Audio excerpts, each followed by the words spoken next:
l'invité de la matinale. KTO Radio. Lancement officiel ce lundi de la COP30 à Belém au Brésil. 143 délégations étatiques et des milliers de représentants de la société civile, ONG, scientifiques, activistes et entreprises se réunissent pendant 2 semaines pour travailler et agir pour la protection de la maison commune. Avec quelle ambition, qu'attendre de cette nouvelle COP et comment en tant que chrétien on peut y prendre sa part? Emmanuel Huet, bonjour. Bonjour. Huette, exactement. Merci d'être avec nous en studio. Vous êtes chargé de transition écologique pour les écoles jésuites et membre du collectif Lutte et Contemplation qui se mobilise pour cette COP30. Tout d'abord, Emmanuel Huette, à quoi doit servir ce nouveau sommet mondial ? Alors, ce nouveau sommet, il a été placé par son président, le président Lula, sous le signe de la COP de la mise en œuvre. C'est-à-dire que on a déjà balayé l'ensemble des sujets qui étaient prévus par l'accord de Paris en 10 ans, et qu'aujourd'hui, l'enjeu, c'est vraiment de mettre en œuvre les engagements qui ont été pris. Donc, on est à 10 ans de l'accord de Paris, pendant lequel on avait eu un accord historique, il faut quand même le rappeler, qu'on s'est tous engagés à maintenir le réchauffement climatique bien en deçà de 2 degrés par rapport à l'ère pré-industrielle et d'ici la fin du siècle, et tout faire pour le maintenir à 1,5 degré. Ce qui n'est aujourd'hui bien sûr pas le cas. Mais c'était un accord symbolique qui a quand même permis de mettre d'accord sur un horizon commun. Et aujourd'hui, 10 ans après, les États étaient censés rendre ce qu'on appelle leur NDC, donc les contributions volontaires de chaque État, qui est en fait leur plan d'action de comment ils vont faire leur part pour atteindre cet objectif collectif des 2 degrés, voire 1,5 degré. Et donc, les pays étaient censés rendre leur copie d'ici février. Ils l'ont fait un peu plus tard et ils ne l'ont pas tous fait. Mais le président Lula a vraiment à cœur de rétablir cette confiance dans le multilatéralisme, dire en fait c'est pas parce qu'on patine que c'est pas important de se réunir tous les ans pour faire avancer ces objectifs et d'avoir des choses qui sont beaucoup plus concrètes, notamment quand on pense le désinvestissement fossile, donc la sortie des énergies fossiles dont on avait commencé à parler pendant la COP 28, où il y avait eu des premiers mots qui avaient été donner là-dessus, sortir progressivement des énergies fossiles, et également le financement de cette transition, notamment envers les pays du Sud, puisque l'année dernière, c'était le grand thème de la COP 29 à Bakou, mais on avait tristement réussi à arracher 300 milliards par an d'aide aux pays du Sud, et encore la plupart sous forme de prêts, alors qu'il était attendu 1300 milliards. Donc il y a aussi un enjeu de voir comment on arrive à cranter cette ambition et comment on va arriver progressivement à cet objectif de 1300 milliards, parce que la transition notamment des pays du Sud ne se fera pas sans cette aide financière. Vous avez parlé des accords de Paris. Quel bilan en tirer en vue de cette COP30 ? Les accords de Paris ont... Alors, c'était la COP 21, donc il y a eu quand même 21 COP avant ça, et c'était la première fois que 195 pays se mettaient d'accord pour cet objectif commun dont j'ai parlé tout à l'heure, des 1,5 degrés, voire 2 degrés. Et donc, c'était historique. Il faut se dire que mettre d'accord 195 pays, c'est extrêmement difficile. C'est tout l'enjeu du multilatéralisme aujourd'hui. On voit qu'on a plutôt tendance à être sur un repli des États sur eux-mêmes, alors que pour un problème global comme le changement climatique, on ne peut pas se permettre de se replier sur soi, on est obligé de discuter avec ses partenaires. Donc même si les COP ont bien des limites, elles ont cet avantage de se dire on se réunit tous les ans et on se force à voir où est-ce qu'on en est, quoi. Et quitte à se dire on n'en est pas au bon endroit, mais au moins c'est dit, et on a un peu cette échéance qui tombe tous les ans.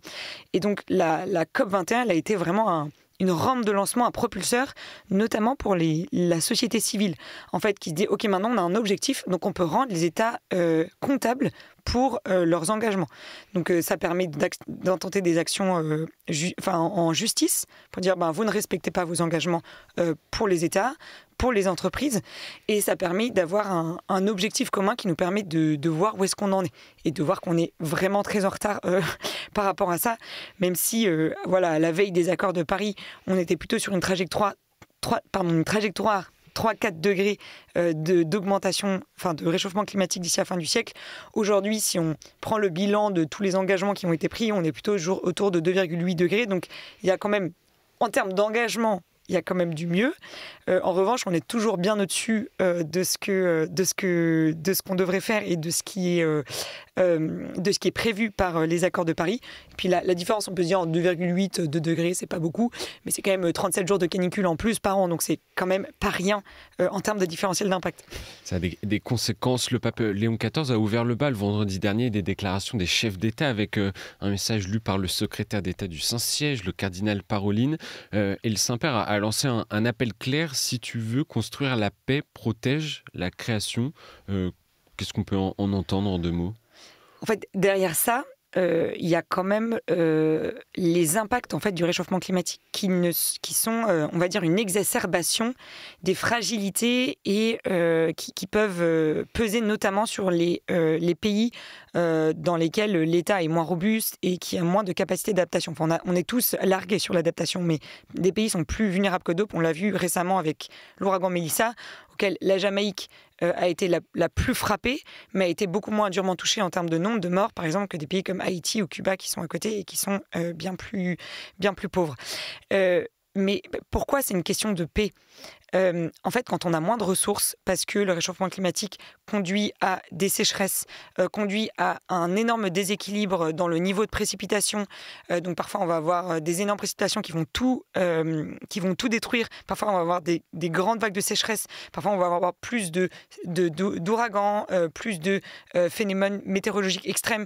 Il va y avoir moins de ressources pour les agriculteurs, notamment dans toute la bande équatoriale de la Terre. En fait, c'est un stress sur les ressources qui crée de la conflictualité. Quand on a moins de ressources, et ben en fait, on va être plus en tension et donc plus se taper dessus pour y accéder.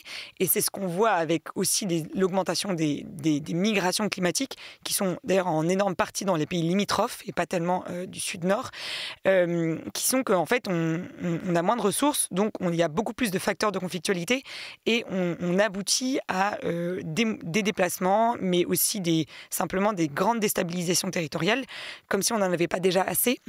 Et donc, pour construire la paix, il y a cet enjeu de limiter le réchauffement climatique. Et j'allais dire, même d'un point de vue plus spirituel, il y a aussi, je pense que dans cet appel de la préservation de la maison commune, il y a un appel, moi j'aime bien le résumer dans cette phrase de Gandhi: vivre simplement pour que simplement tous puissent vivre, se dire en fait comment je fais aussi ma part, en particulier en tant que membre d'un pays qui a largement profité de ce développement et qui a largement contribué au réchauffement climatique, comment je fais ma part pour réduire les effets sur les plus pauvres. Et en l'occurrence, donc je dégage des ressources, je limite un peu mon niveau de confort pour permettre à d'autres d'avoir suffisamment de ressources pour simplement vivre. L'Église n'a pas les moyens, en tout cas les compétences pour apporter des réponses techniques sur le champ de la protection du climat et de la biodiversité. Quelle est alors la contribution particulière que peut avoir le Saint-Siège et les églises locales de façon globale ? Alors, l'Église n'a pas peut-être les moyens techniques en elle-même. En revanche, c'est une énorme force d'influence. L'Église, c'est quand même 1,3 milliard de croyants.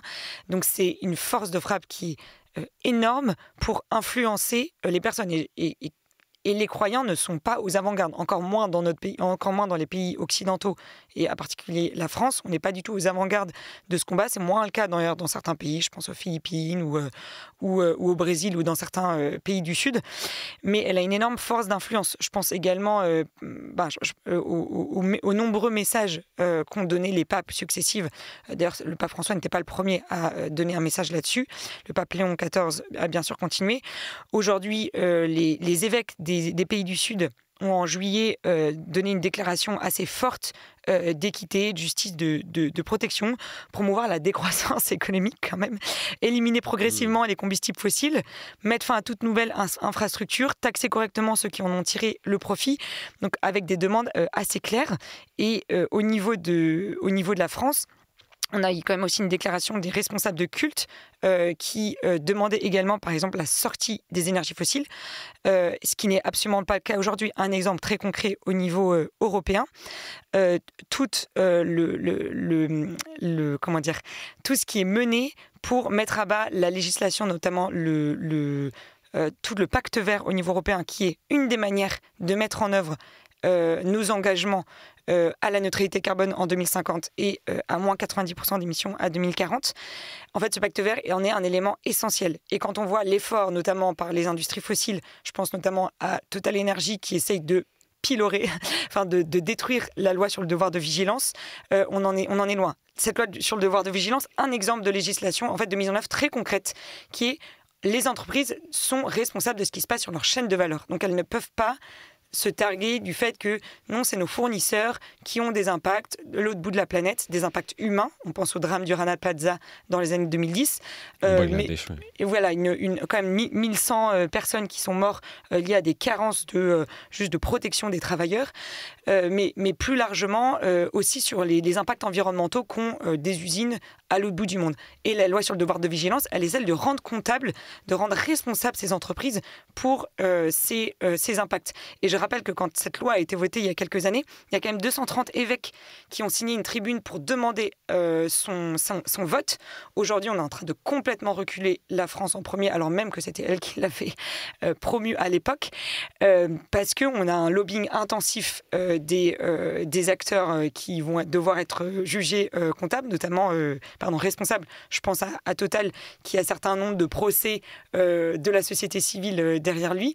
Et nous, par exemple, on mène aussi une campagne là-dessus, dans le sillage de la COP30, pour dire cette loi sur le devoir de vigilance, c'est un exemple de législation qu'il faut absolument maintenir pour tenir nos engagements. Et on lance une tribune aujourd'hui qui est signée par une cinquantaine de représentants d'entreprises, mais aussi de structures ecclésiales pour promouvoir cette loi. Donc ça, c'est sur le volet plaidoyer sur lequel on a une influence. On est des acteurs, on est dans le monde, on est incarné. Quand vous dites on, c'est les jésuites ? Les chrétiens en général.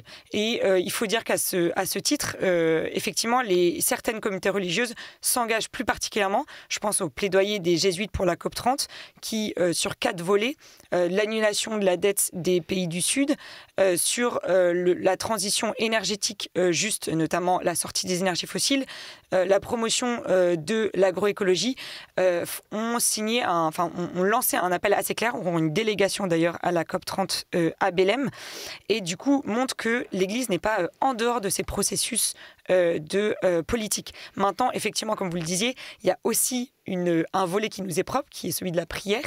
Je crois que c'est un champ qui est assez peu investi, ou plutôt on ne prie pas particulièrement pour ces COP, et je pense qu'on le peut plus. Il y a tout un paquet qui est... un guide de prière qui est lancé au niveau mondial, et nous, avec Lutte et Contemplation, on lance des cercles de silence pendant tous ces 10 jours de COP à travers la France. Donc il y a plusieurs dizaines de cercles de silence qui sont prévus. C'est une manière pacifique de manifester dans la voie publique avec des pancartes, mais également d'être en prière dans cette voie publique pour manifester notre soutien, parce que la société civile est nécessaire pour faire pression sur les gouvernements et qu'ils tiennent leurs engagements. Et la conférence des évêques de France, elle aussi, a invité à des veillées de prière qui sont organisées un peu partout dans les diocèses. Effectivement, la prière aussi comme action pour soutenir cette COP, et les chrétiens peuvent se mobiliser par la prière. Merci Emmanuelle Huette d'être venue en studio. Merci à vous.